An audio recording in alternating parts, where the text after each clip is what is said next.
ప్రజల తరఫున బయట పోరాడాలి. ఆయన 11 సీట్లున్న అసెంబ్లీలో కూడా పోరాడాలి. ఇప్పుడు అసెంబ్లీలో ప్రతిపక్ష నేత కోసం లేదా ప్రతిపక్ష హోదా కోసం ఆయన హైకోర్టులోను అట్లా ఇట్లా పోరాటాలు చేశాడు. ఇప్పుడు అది అయిపోయింది. ఇంకా దానికి ఇంకా కూడా తెగే వరకు లాక్కోవటం వల్ల ప్రజల్లో వ్యతిరేకత భావం జగన్మోహన్ రెడ్డి మీద వచ్చేదానికి అవకాశం ఉంది. ఈ అసెంబ్లీ సమావేశాలు చాలా కీలకమైనటువంటి అసెంబ్లీ సమావేశాలు. ఎందుకు? ఈ బడ్జెట్ సమావేశాలు. ఈ బడ్జెట్ ప్రకారంగానే వచ్చే ఏడాది కాలం పాటు ఈ ప్రభుత్వము ఏ ఏ పథకాలను అమలు చేయబోతోంది, ఏ విధంగా ఈ ప్రభుత్వము అభివృద్ధి విషయంలో కానీ సంక్షేమ పథకాల విషయాల్లో కానీ ముందుకెళ్ళబోతుంది అనేటువంటి చర్చ అసెంబ్లీలో జరిగేదానికి అవకాశం ఉంది. నేను అసెంబ్లీలో ఆ విధమైన బడ్జెట్ పెట్టి చర్చ జరుగుతుంటే జగన్మోహన్ రెడ్డి నేను ఇంట్లో కూర్చొని ప్రెస్ మీట్ పెట్టి నేను క్వశ్చన్లు వేస్తాను, మా వాళ్ళు కూడా క్వశ్చన్లు పంపుతారు, మీరు అక్కడ సమాధానాలు చెప్పండి వాళ్ళు చెప్పరు కదా.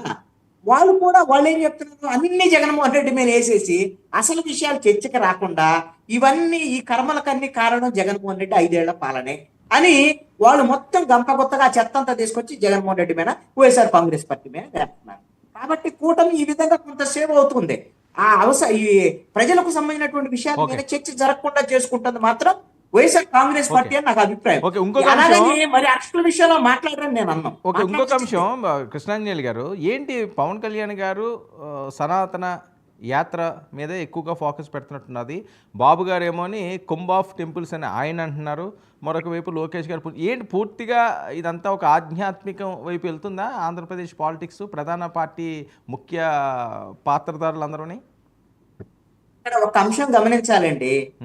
మొత్తము మనం చిన్నప్పుడు మీరు చూసారో లేదో తోలుబొమ్మలాట ఉండేదండి. తోలుబొమ్మలాట వెనకాల ఆడించేవాళ్ళు. ఈ తోలుబొమ్మలాట ఆడించేటువంటి ఎక్కడైనా ఢిల్లీ నుంచి అండి ఆడిస్తుంది. బీజేపీ వాళ్ళు ఆడిస్తున్నారు. ఇక్కడ ఆడేటువంటి ఇవన్నీ కూడా క్యారెక్టర్స్ బొమ్మలే. అందుకని ఈ ఎజెండా ఎవరిది? మొత్తం బీజేపీ ఎజెండా, హిందుత్వ ఎజెండా, బీజేపీకి ఉపయోగపడేటువంటి ఎజెండా. అనివార్యంగా ఆ ఎజెండాలోకి రాకపోతే చాలా ఇబ్బంది పడేటువంటి అవకాశం ఉంది రాజకీయ నాయకులు. వీళ్ళు అందరూ వెళ్ళి క్యూ కట్టారు కదా, కుంభమేళాలో మునుగుతున్నారు కదా, ఆడకెళ్ళి ప్రయాగరాజ్కి వెళ్ళి అంతవరకే సరిపోదు. కుంభమేళాలో ప్రయాగరాజులో అక్కడ మునగాలి, ఢిల్లీకి వెళ్ళాలి, వాళ్ళకి సంబంధించినటువంటి విషయంలో వాళ్ళ పొగడాలి, మీరు చెప్పిన డైరెక్షన్ లో మేము పనిచేస్తామని చెప్పాలి. అప్పుడు మాత్రమే ఈడీ, సిబిఐ ఈ కేసుకు సంబంధించినటువంటి వ్యవహారాలు రావు. ఇది ఎవరు వర్తిస్తాయి?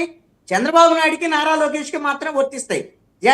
పవన్ కళ్యాణ్ వర్తిస్తామండి. ఎందుకంటే పవన్ కళ్యాణ్కి బీజేపీకి అమితమైనటువంటి ఒక సఖ్యత, ఒక ప్రధానమైనటువంటి ఎజెండా మీద ఇద్దరు కలిసి వెళ్తున్నారు. వాళ్ళకేం వైరం లేదు. కాబట్టి ఈ భయం పట్టుకున్నది ఎవరికంటే తెలుగుదేశం వాళ్ళకి లేనటువంటి ఎజెండా. ఒకప్పుడు చంద్రబాబు నాయుడు ఎలా ఉన్నాడు, ఇప్పుడు ఎలా చంద్రబాబు నాయుడు ఉన్నాడు అనేది చూస్తే వాళ్ళ తెలుగుదేశం కార్యకర్తల యొక్క కడుపు తరుక్కుపోయేటువంటి పరిస్థితి. హిందుత్వ గురించి ఇప్పుడు గుళ్ళు చుట్టూ తిరగాల్సినటువంటి పరిస్థితి. నారా లోకేష్ పెళ్ళం పిల్లలతో వెళ్ళి అక్కడ కుంభమేళాలో ప్రయాగరాజలో మునగాల్సిన పరిస్థితి. దండం పెడుతుంది ఎవరికి? అయ్యా అమిత్ షా, నరేంద్ర మోడీ చూడండి, ఇదిగో మేము వచ్చాం, మా ఆగ్రహించుకున్నాం, మీరు మమ్మల్ని కొంచెం కనికరించండి అని చెప్పేటువంటి ఇదైతే మాత్రం పవన్ కళ్యాణ్ ఉపయోగపడే, రాజకీయంగా ఉపయోగపడే ఎజెండా అండి. పవన్ కళ్యాణ్ హాయిగా దక్షిణ భారతదేశం మొత్తం తిరుగుతున్నాడు. హాయిగా భవిష్యత్తులో దక్షిణాది రాష్ట్రాలకు చెందినటువంటి ఒక పొలిటికల్ హీరోగా, ఆంధ్రప్రదేశ్ కాబోయే ముఖ్యమంత్రిగా బీజేపీ అతన్ని ఎస్టాబ్లిష్ చేసేటువంటి ప్రయత్నం పక్కాగా చేస్తున్నాం. ఇప్పుడు చంద్రబాబు నాయుడు గారు కానీ లేదు పవన్ కళ్యాణ్ గారు ఇప్పుడే హిందూ టెంపుల్స్ కి వెళ్ళట్లేదు, వాళ్ళు అనేక సంవత్సరాలుగా వెళ్తూనే ఉన్నారు. కాకపోతే ఇప్పుడు ఏంటంటే దాన్ని కొంచెం ఎక్కువగా ఎక్స్పోజర్ చేసి చూపిస్తున్నారు. కృష్ణాంజనేయులు గారు చెప్పినట్టు ఏదో ఇక్కడికి వెళ్ళి దండాలు పెట్టి ఏదో భయపడాల్సినటువంటి దయనీయ పరిస్థితిలో ఎప్పుడు కూడా చంద్రబాబు నాయుడు లేరు. గతంలో కూడా అదే మోడీని ఎదిరించి మాట్లాడారు రాష్ట్ర ప్రయోజనాల కోసం. ఈ రోజున మళ్ళీ రాష్ట్ర ప్రయోజనాల కోసం ముఖ్యమంత్రిగా ఆయన చేయాల్సినటువంటి పనులు ఆయన చేస్తా ఉన్నారు. దాసోహమో దండాలో పెట్టాల్సినటువంటి కర్మ మాకేం పట్టలేదు. కృష్ణన్న ఆ విషయంలో మాత్రం ఒకటి కరెక్ట్ చేసుకోవాలి. రెండోది, ఇప్పుడు ప్రధానంగా ఈ రోజు జరుగుతున్నటువంటి అంశం జగన్మోహన్ రెడ్డి గారు పరామర్శ వంశీని కలవటం. వెళ్ళినప్పుడు వంశీ గారి గురించి మాట్లాడారు, పిడుగురాళ్ళ అంశం మాట్లాడారు, పిడుగురాళ్ళ మున్సిపాలిటీ వైస్ చైర్మన్ గురించి మాట్లాడారు. అసలు కొంచెమన్నా అవగాహన ఉండాలా? పిడుగురాళ్ళ మున్సిపాలిటీలో ఎన్నికలే జరగకుండా మొత్తం యునానిమస్ చేసుకొని ప్రజాస్వామ్యాన్ని కూనీ చేసి ఎలక్షన్ డెమోక్రసీ బ్యూటీ ఏంటండి? నామినేషన్స్ వేయాలా, ప్రచారం చేసుకోవాలా, ప్రజల చేత ఓట్లు వేయించుకోవాలా, గెలవాలా, అది కదా ఎలక్షన్ అంటే. అట్లా చేయలేదు కాబట్టే ఈ రోజున కుక్క కాటికి చెప్పు దెబ్బలాగా ఎక్కడికక్కడ జరగాల్సినటువంటి కార్యక్రమాలు జరిగిపోతా ఉన్నాయి. ఎందుకు జరుగుతా ఉన్నాయి?